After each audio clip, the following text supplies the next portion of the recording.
Ezequiel destaca a santificação do nome de Jeová. A expressão soberano Senhor Jeová aparece 217 vezes. O livro de Ezequiel tem 48 capítulos. Nos capítulos 1 a 3, lemos sobre as incríveis visões que Ezequiel teve enquanto estava no rio Quebar. No meio de uma grande tempestade, Ezequiel vê 4 querubins, cada um com 4 faces.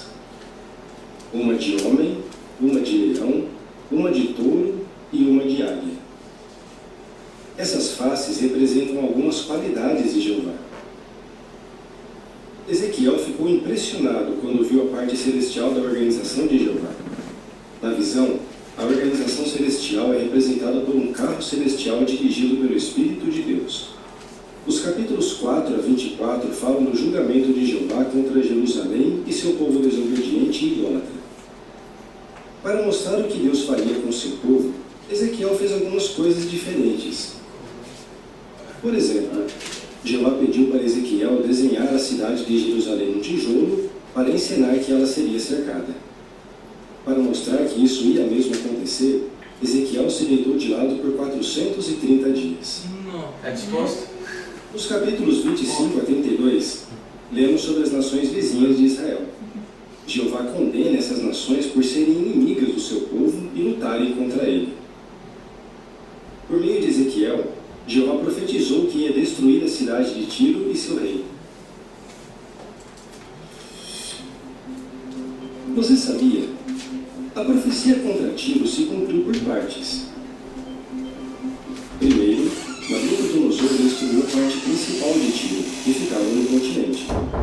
Muitos anos depois, Alexandre o Grande usou as ruínas da cidade para construir um caminho e destruir a parte de Tiro que ficava numa ilha. Os capítulos 33 a 48 trazem uma mensagem de esperança e falam que a adoração pura seria restaurada. Os capítulos 40 a 48 mostram a visão que Ezequiel teve sobre o templo. Essa visão mostra que os adoradores de Jeová devem seguir elevados padrões. Enquanto estuda o livro de Ezequiel, veja como Jeová tem qualidades maravilhosas, como Ezequiel foi sempre obediente a Deus, e a promessa de Jeová de unir todas as pessoas na adoração pura por meio do seu reino. Aquela parte que vocês viram ali, que ficou parecendo um caminho, tu viu? No meio para alcançar uma ilha. Porque ele falou, Deus falou que não ia ficar pedra sobre pedra. E depois da destruição ainda tinha ficado umas pedras sobre pedras. Aí, muito tempo depois, chega um cara que queria chegar até a ilha, que quem foi? Quem foi falado ali? O grande conquistador? Não, depois dele. Nabucodonosor destruiu a parte principal ele de destruiu o Tiro, no continente. certo? Deus falou que não ia ficar. Alexandre o Grande usou... Alexandre o Grande. Quanto tempo depois, Alexandre o Grande chegou na cidade de Tiro, queria chegar até aquela região da ilha, e ele usou os cacos da cidade para fazer uma ponte. Não ficou literalmente pedra sobre pedra. Deixou isso isolado, né? Isso é fantástico, cara. Não deixou nada. Nem os restos da cidade foi pro mar. Não ficou nada. Ou seja, literalmente. Isso é fantástico. O nível de intimidade que eles tinham com Deus. Não, é gigantesco. Tá?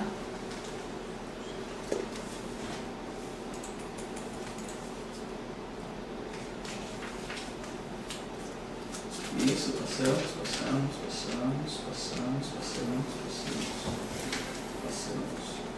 Daniel, certo?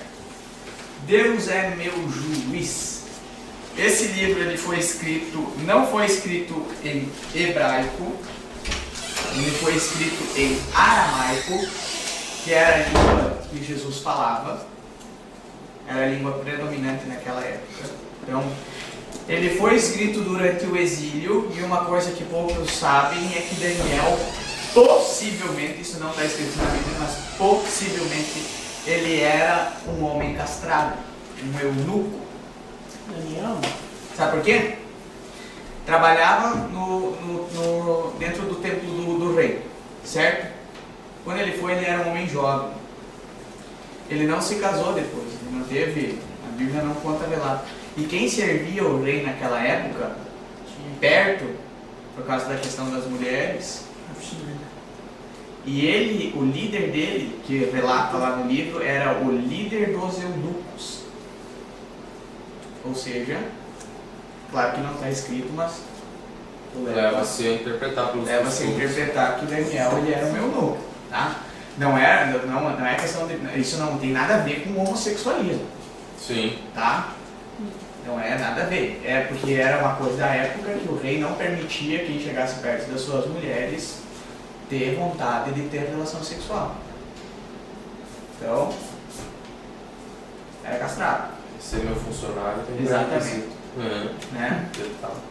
Legal, coelho da hora. Tá ligado? Aqui é assim. Pode ser que sim, como pode ser que não. Mas é uma grande possibilidade se tu olhar o contexto geral. Não tem nada a ver com questão de homossexualismo, só para deixar claro. É questão da época, costumes e tudo mais. Só um parênteses aqui, Pode fazer. mas não há controvérsia em alguns textos da Bíblia, já me argumentaram isso, eu não fui pesquisar a fundo, de que teria 2, 3 tipos de eunuco, que alguns por nascença e alguns Sim. que levam a entender que seriam homossexuais também. Acho que é lá em Mateus que Jesus fala sobre isso, né? É Jesus que fala isso. De qual? Dos eunucos. Mas me falha o texto. Que tem uns que são porque acontece, né? Tem uns que são se fazem eunucos para o reino de Deus. Que seria o caso de Paulo, né? Que foi o cara que, digamos, ele não se casou, os outros se casaram. Daí ele tem mais uma que é o que tu falou ali. É Jesus que fala isso. Pode abrir. Nós já me questionaram isso, não, mas os eunucos eram homossexuais na época. Não. Eu digo, cara, Não, porque fui a fundo, inclusive. Não isso. A questão dos eunucos pelo reino de Deus ali que são falados, que são que nem Paulo, mas alguns alegam que Paulo ele era casado, ele tinha mulher antes do quesito judaico, alguns alegam, né? Porque ele era o que antes fariseu, certo? E para chegar numa certa posição do farisaísmo, tu tinha que ser casado.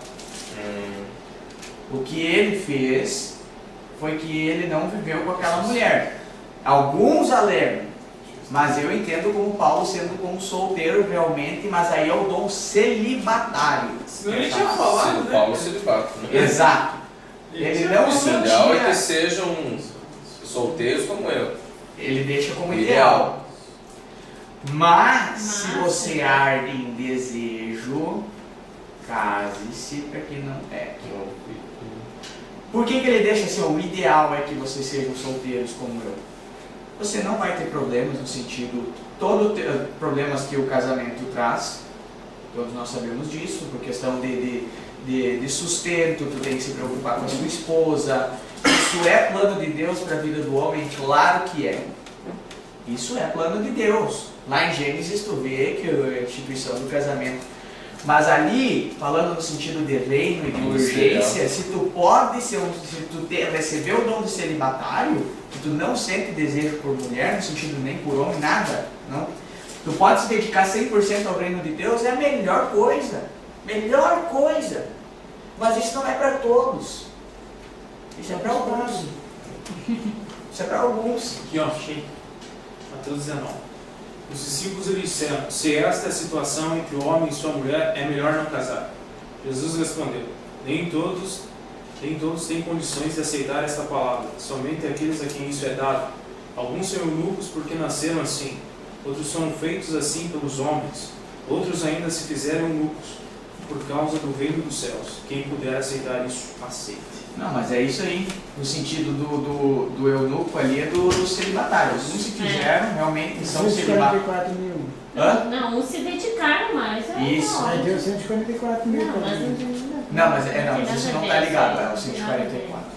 Isso é outra. Não, Alguns foram feitos pelos homens, como foi o caso. Nasceram. Aquele cara para quem Filipe pregou era um eunuco, Sim.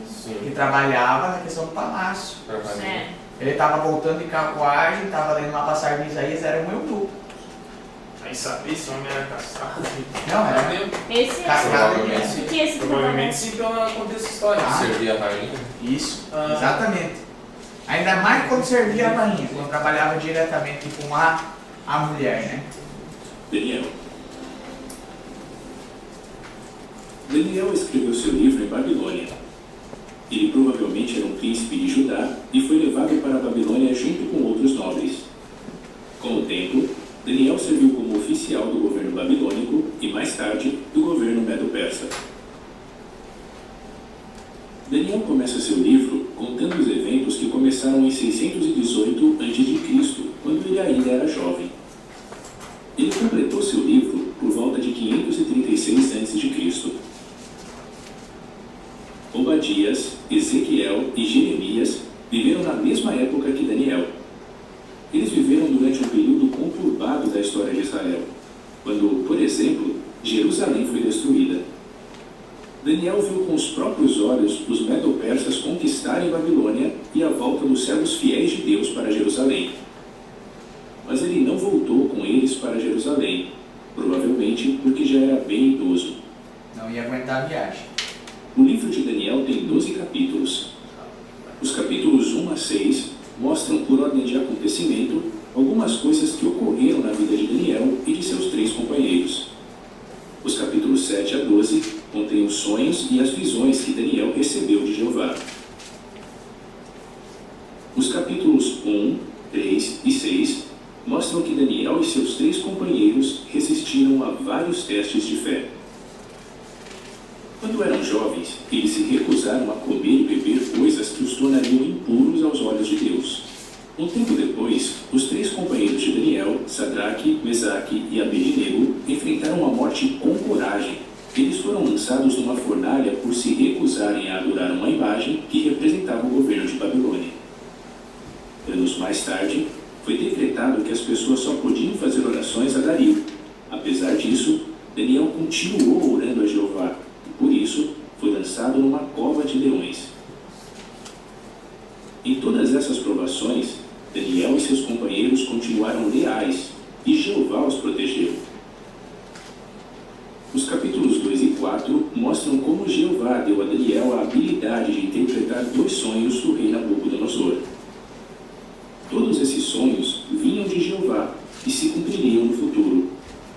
O primeiro sonho foi sobre uma estátua enorme feita de vários metais. Essa estátua representava a ordem em que surgiriam potências que teriam uma grande influência sobre o povo de Deus. A profecia termina com a destruição dessas potências e com o reino de Deus governando toda a humanidade. O segundo sonho de Nabucodonosor foi sobre uma árvore que chegava até o céu. No sonho, a árvore é cortada e seu toco fica enfaixado por 7 tempos. Isso quer dizer que um governo seria interrompido. Mas o toco é deixado com as raízes na terra, o que mostra que esse governo seria restaurado.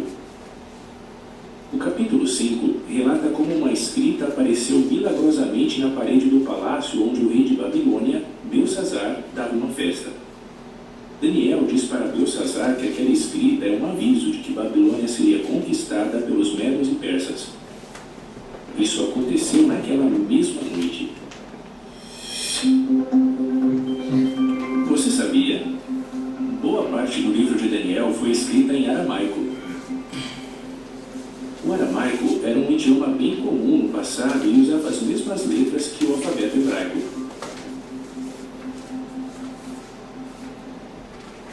Os capítulos 7 e 8 descrevem as visões que Daniel teve de várias feras que representam a ascensão e a queda de Babilônia, da Medo-Pérsia, da Grécia e de Roma. Também, Jeová dá ao seu Filho, Jesus, um governo eterno que vai substituir todos os governos humanos. No capítulo 9, vemos que ao estudar a palavra de Deus, Daniel percebeu que os judeus seriam libertados em pouco tempo. A seguir, lemos que enquanto Daniel orava, um anjo apareceu e revelou detalhes sobre o Messias. Os capítulos 10 a 12 contam que um anjo visitou Daniel de novo para animá-lo e dar a ele outra visão sobre o futuro.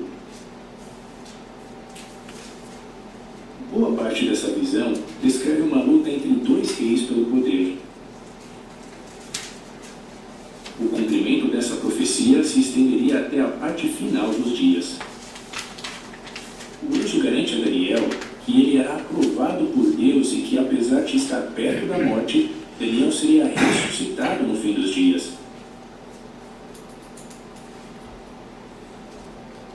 Enquanto lê esse livro, veja como Jeová dava valor à lealdade de Daniel. Como Jeová controla reis e reinos para realizar sua vontade. E como Jeová deu para Jesus um reino que vai durar para sempre e que vai substituir todos os governos humanos. Às vezes tu imagina Daniel quando ele foi jogado na cova dos leões como sendo um jovenzinho, né? Uma pessoa, um guri, um homem forte e tal. Mas não, ele era um senhorzinho. Velhinho, cabelinhos brancos, já era uma idade bem avançada quando ele foi levado à cova dos leões. Quantas vezes Daniel orava por dia? 3 vezes. Olhando pela janela, vendo o povo e orava. Tá? Ele não voltou quando o povo foi liberado para voltar para sua terra, porque ele era muito velho. Ele não ia aguentar essa viagem. A viagem era feita como?